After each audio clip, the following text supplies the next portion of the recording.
Obviously, ecstatic, thrilled over the win. Obviously, the best that we've been offensively, this year. I thought we were pretty good offensively against LSU in the half court. We obviously had issues that game with some of the pressure. But I just, our game plan coming in was, they're a very good three-point shooting team. They're a well-rounded offensive team. We wanted to do a good job of taking away the three-point shot. And we knew we had to score because they were going to score, because they're a really, really talented and deep, team. And I thought we came out with a great sense of desperation, which we talked about. We knew that both programs would be coming in with one conference win and getting that second one. Against obviously the RPI 60 and a team that was ranked in the top 25 earlier in the season. Thrilled for our young team, and I'd like to obviously thank the fans, and especially thank the students that came out. The students were awesome. The students, their presence and their enthusiasm, and the games and the fans' enthusiasm means everything to our players when they run through the tunnel. And we're at our best at home when we have some electricity in the building. Coach, why is the offense so much smoother against a man-to-man approach as opposed to zone? I think zone, we're young.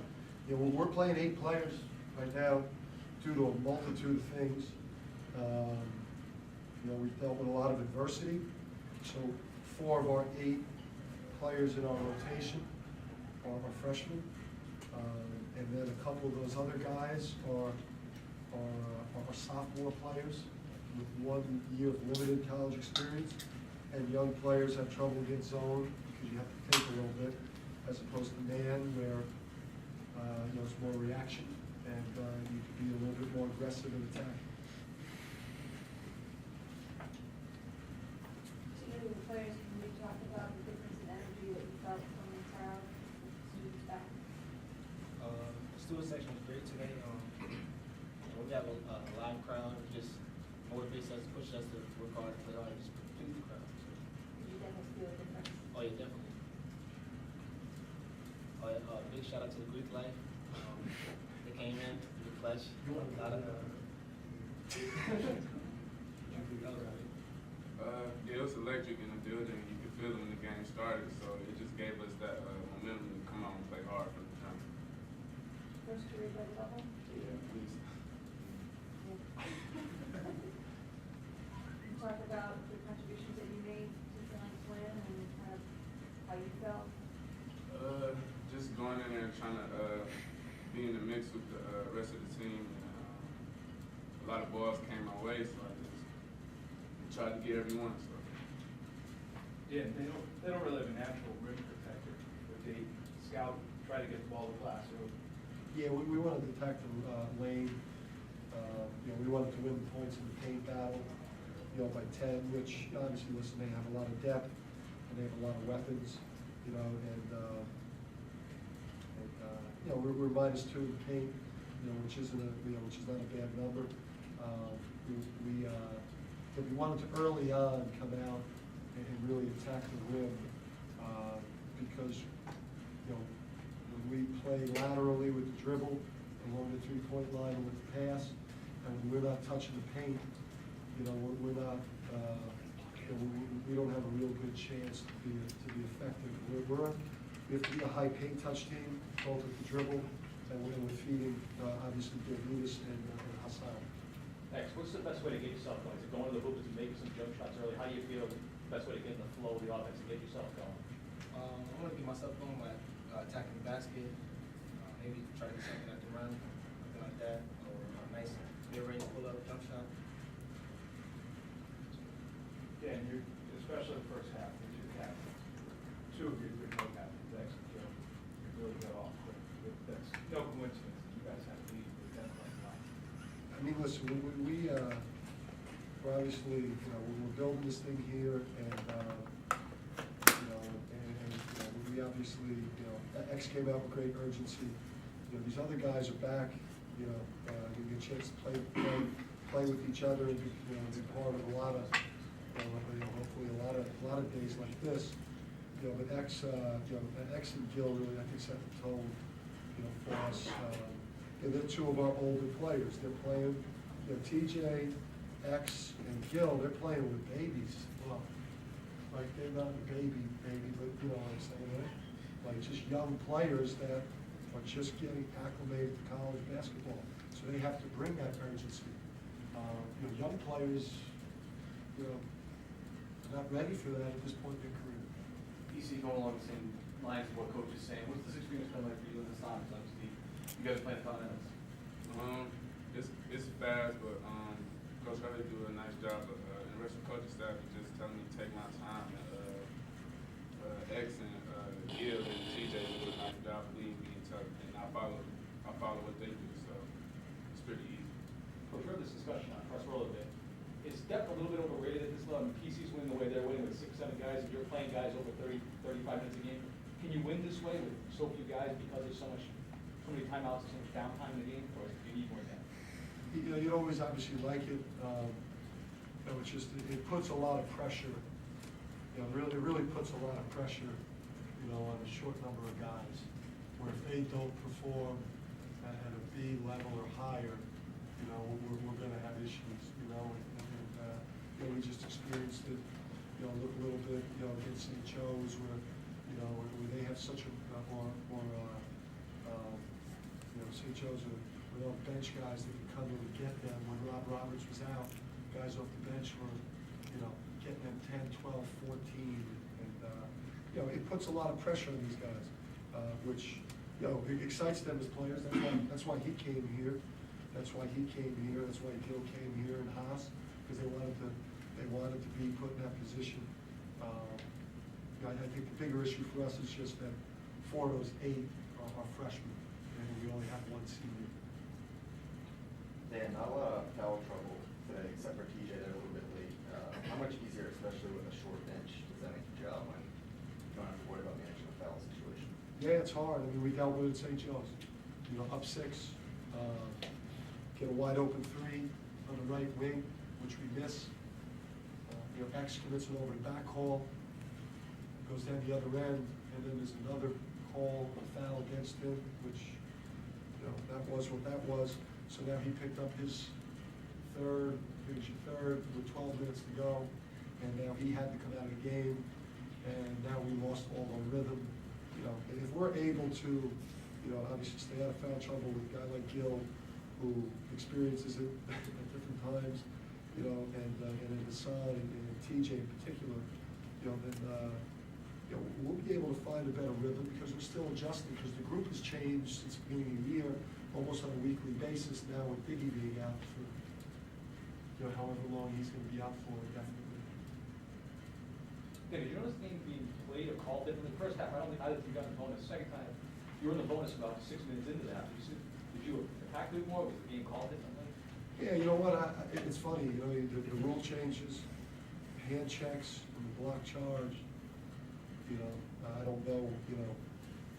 You just have to adjust during the game with specific referees. And do it on the fly because it's a high level of basketball. This conference is a very, very high level of basketball. The guys are so strong, they're so athletic, and the games are so physical that right now, I think, those new rules are kind of, they're in and out in any particular game, and at times your players have to be smart and they have to adjust quickly. Yeah, can you talk about your team's mindset on moving the line right now? Yeah, you know what, I love it. I appreciate all the emails and and the social media reach outs from everyone. I'll say that we spend a lot of time shooting every day. We spend a lot of time shooting free throws. You see every day, right? Shoot jump shots, right? Trying to shoot free throws. I appreciate all the help and input, but we work really hard at it. I think it's a byproduct of concentration focus, finding a routine that's comfortable for you, experience, repetition, and veteran teams make them, and teams that aren't veteran turn to give points away. We obviously would have won more comfortably if we would have made more free throws. But guys just wanted to work more on special situations at the end of the game because they wanted more practice. Dan, you guys- So that was designed. Yeah, we talked about it, for sure. That's a free throw again, so that I could get more emails and suggestions, like we don't work on it. Dan, at the same time, you guys shoot over 63% from the floor tonight. Is that a function of having those younger guys who, when it's in the flow of the game, they're not necessarily thinking about it? Yeah, I just think we're improving, you know, we played well at St. We played tough at St. Joe's. You know, they're a really good team, but we had a chance to, win that game, and, we had a couple of bad possessions that caused it to unravel. We feel like we've been, we've been on the cusp. We've had some good wins, 11 wins now, we feel great about that. And I think that if we can just keep guys healthy and figure out from a practice standpoint how to keep these guys fresh, but still get our work in, because that's the thing that's most troubling. Having Earl, having Earl come in, enroll in practice for us now. Earl Watson gives us, a little lift, gives us another body in practice against John Mazzarco, away from playing the 5 against Gill and Haas and Iffy, and gives us obviously a better look and better body. Chris and I sat on our lunch yesterday at Burger Shack, and we saw your wife. We were talking about coaching versus cancer today.